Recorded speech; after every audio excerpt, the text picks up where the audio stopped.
మా సమస్యలు అన్ని విన్న తర్వాత మొత్తం క్లియర్ చేస్తానని చెప్పి, అలాగే పిఆర్సీ కమిటీని కూడా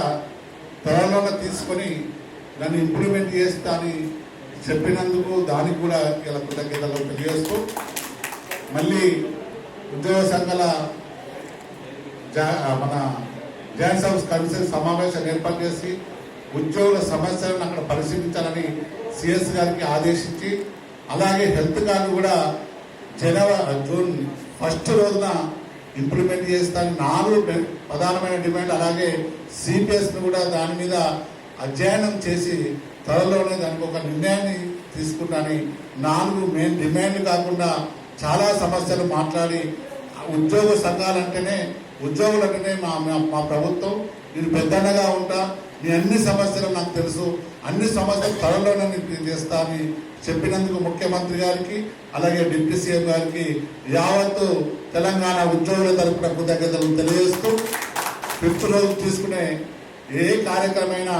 అది ప్రభుత్వానికి మేలు చేసే కార్యక్రమం ఉంటుంది. కానీ మేము ఏం చేసినా ఉద్యోగ సంఘాలుగా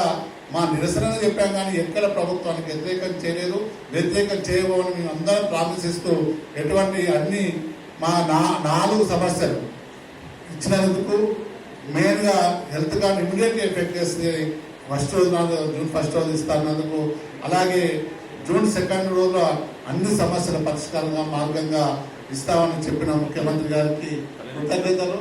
మొత్తం క్లోజ్ చేస్తున్నాం. అన్ని సమస్యలు పరిష్కారం అయిందని